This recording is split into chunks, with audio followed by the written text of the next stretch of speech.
vlogger. For today's video nga, eto na nga yung birthday ng tito ko na doon nga gaganapin sa La Casa Prime Staycation dito nga sa Cabanatuan City. Shoutout nga kay Lady Sara sa pasalubong na bag sa akin. My favorite panda.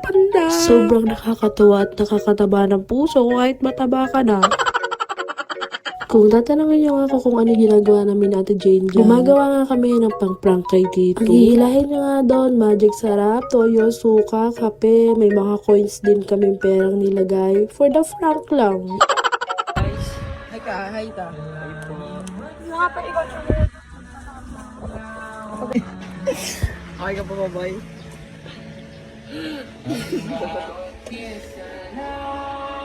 Dito nga ay kasama ko nila tita papunta nga sa Cabanatuan. Nauna na nga kaming umalis kasi may bibilin pa nga kami sa Pacific. Alas 2 pa kasi yung check-in namin sa La Casa Fry. Kaya nga dumaan pa nga rin kami dito sa Pacific para nga rin kumain at mag-grocery na nga ng mga dadaling namin sa resort. Bumili na nga rin kami ng Colgate kasi may iwan nga kami sa resort. Kinabukasan pa nga rin kami uuwi. Nagbaon na nga rin ako ng toothbrush. Kumuha na nga ako sa tindahan para hindi pa nga ako pibili dito. Nagbili na nga rin si tita na kumuha na nga rin kami ng conditioner at saka shampoo para nga sa magsuswimming. Tag-2 dosenang set na nga yung kinuha ko kasi marami-rami nga rin kami. Pero hindi nga rin yung naubos lahat kasi nga hindi rin naman nagsiligo yung iba. Nag-uwian na nga rin nung gabi na. At syempre, nakuha ko na nga yung mga pinapakuha ni tita kaya hindi ko naman kakalimutan kunin yung baby ko. Ayan, nakakuha na nga ako ng isang mojito. Nagdagdag na nga lang din ako baka kasi kakukulangin kami. Abay, malalakas uminom yung mga pinsan ko. Nagpakuha na nga rin ako kay Lia ng 2 lime juice para nga ihalo rin dito sa mojito. At syempre nga hahanap pa kami na kung anong pwedeng ihalo dito. Abay, syempre pagka ganyan hindi pwedeng mawala itong Gatorade. Dahil nga 2 mojito yung kinuha ko, 2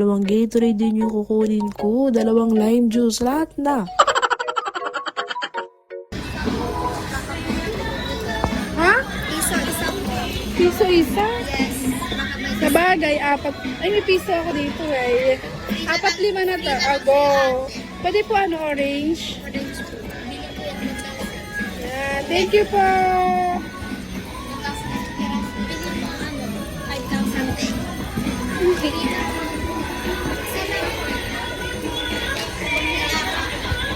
Dito pa nga lang sa sasakyan ay piniprepare na nga nila yung mga papremyo nga sa bingo. At ito na nga finally, nandito na nga kami sa La Casa Prime Staycation. Pagdating nga namin dito ay tinuro na nga kami ng mga staff nila. Sabi na nga nila lahat-lahat yung bawal at yung pwedeng gawin dito. Sobrang ganda nga ng La Casa Prime na to. Andito nga madalas ganapin yung mga okasyon kina Sir Gavin. For sure naman nakilala niya na yon at sikat na yon si Sir Gavin. Dito siya madalas mag-celebrate na kung ano-ano. And especially pag may birthday nga sa kanila. Dito nga yung makiat na nga rin kami sa taas para nga makita namin yung iba pang room na tutulugan ng mga bata. Ang iiwan nga lang kasi dito yung mga dalagat binata at yung mga mamshi nga ay uuwi na. Ang naiwan nga lang na mami si Ate Motet, si Ate Jane at si Tita. At lahat na nga sila nanay, sila tatay, yung mga tito at tita ko. Umuwi na nga rin sila nung kinagabihan kasi nga 15 person nga lang yung pwedeng matulog or magstay dito. Sobrang ganda nga ng lakas sa Prime Staycation na to. Mukha lang siyang maliit sa labas pero pagpasok mo nga sa loob ay ang luwang at sobrang ganda niya. Dito nga kami mag-room ng mga pinsan ko, diba? Sobrang saya naman talagang totoo. Tunay na tunay. Mahal ka sa akin. Uy, kumanta na.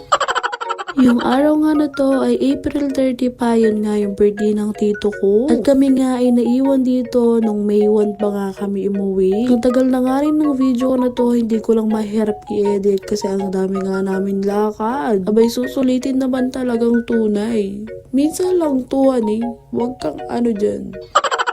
Pagbaba ko nga ng sasakyan ay sinafety ko na nga ito agad na baby ko dito sa kwarto. At yan nga kasi yung iinumin namin ng mga pinsan ko sa gabi. Ito nga rin yung laman ng ref namin. Sobrang dami ng soft drinks at may tubig nga rin. Abay, 1 to sawa ka talaga. Just pay wari-wari. At ito nga yung CR nila. Sobrang ganda nga. Napaka-aesthetic naman talaga. Abay, nung una nga, hindi ko alam kung paano i-flush na to. Mapapasabi ka na lang talaga na, tao ba ako? Paano to i-flush? Hala, Diyos ko po. Abay, sobrang simple nga lang din pala niya i-flash. Itututok mo lang yung paa mo dyan sa gilid. Magpa-flash na siya. At eto nga, finally, nakapag-swimming na tayo. Pack. Full pack, diba? Napaka-arte ng babae na yan, honey. share ko nga lang din sa inyo na habang nag-edit nga ako ng vlog na to nandito nga ako sa Okada. O, diba? Taray. Gusto ko nga kasi makapag-upload ng video ko kasi alam ko naman naghihintay kayo. Kung hindi ka naman naghihintay, di wow, skip mo na, go kung saan ka masaya. Ito nga yung mga food at nakahalo na nga rin dyan yung mga papremyo nga para nga sa bingo. Abay, pag nandito si tita, masisira talaga yung diet mo. Paano papayat talaga? At eto na nga rin, nagdatingan na nga rin yung family namin. Halos kumpleto nga kami dyan. Yung iba nga ay wala dito, nasa ibang bansa at yung iba naman ay busy. Eto nga na naman yung pinsan ko na hindi na naman nakakainom ng gamot niya, ninyo. Ito na naman si Self, nag-i-star na naman yung mata sa lechon. Pakurot lang. Badi lang po.